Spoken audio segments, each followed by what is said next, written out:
dunia menahan napas. Pada 12 Juni 2025, Israel melancarkan serangan udara besar-besaran ke jantung Iran. Bukan lagi ancaman, tapi deklarasi perang. Langit Timur Tengah membara, ledakan mengguncang, dan pasar global panik.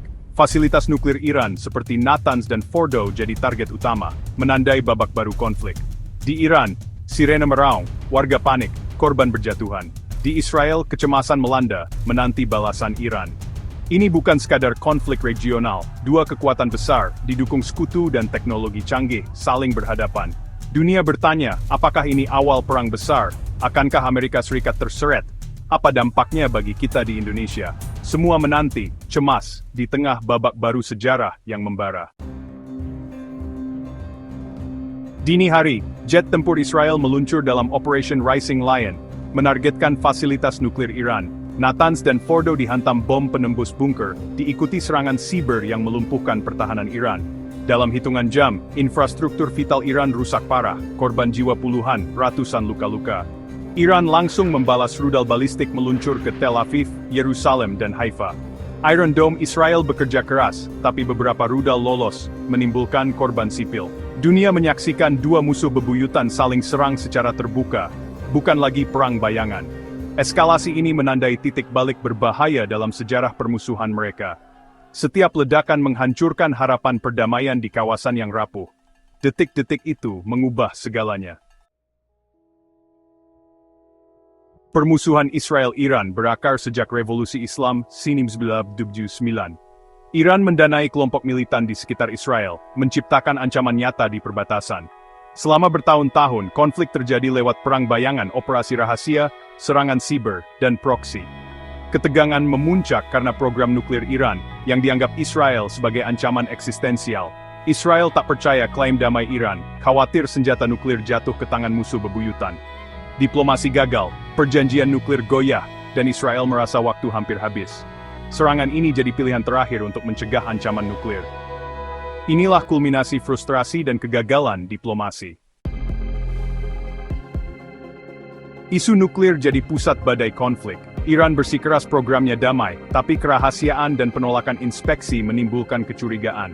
Resolusi keras dari Badan Energi Atom Internasional menuduh Iran gagal transparan.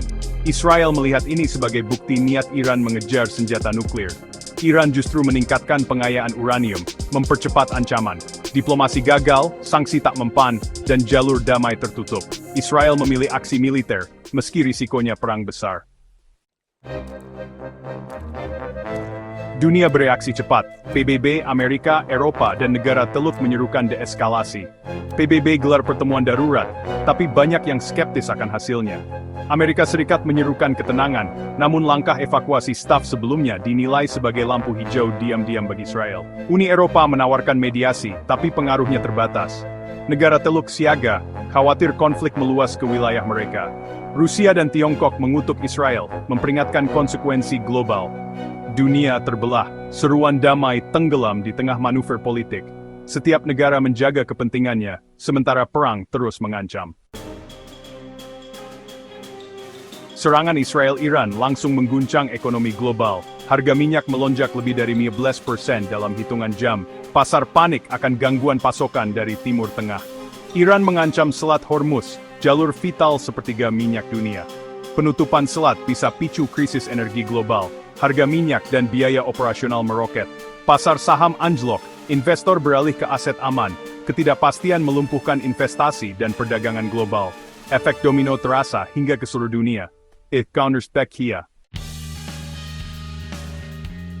Dampak konflik terasa nyata di Indonesia.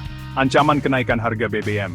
Sebagai pengimpor minyak, lonjakan harga global membuat subsidi membengkak atau harga BBM naik. Biaya transportasi, logistik, dan harga kebutuhan pokok ikut naik, memicu inflasi. Daya beli masyarakat tergerus, hidup makin sulit, suku bunga bisa naik, cicilan kredit makin mahal, dunia usaha tertekan. Investor asing ragu masuk, pertumbuhan ekonomi melambat. Perang jauh di sana berdampak langsung ke ekonomi dan keseharian kita. Ini bukan sekadar berita, ini ancaman nyata bagi masa depan. Dunia bertanya, apakah ini awal Perang Dunia Ketiga? Jika kekuatan besar terlibat langsung, bencana global bisa terjadi. Namun, skenario lebih mungkin perang proksi besar di Timur Tengah. Iran aktifkan jaringan proksi, Hizbullah, militan Suriah, Houthi, menyerang Israel dan sekutu. Amerika dan Israel membalas, risiko meluas ke Lebanon, Suriah dan kawasan lain. Timur Tengah jadi papan catur kekuatan besar, rakyat sipil jadi korban. Perang proksi bisa berlangsung lama, menghancurkan negara, memicu krisis pengungsi, dan mengancam stabilitas global. Satu langkah salah bisa memicu perang dunia, dunia menahan napas.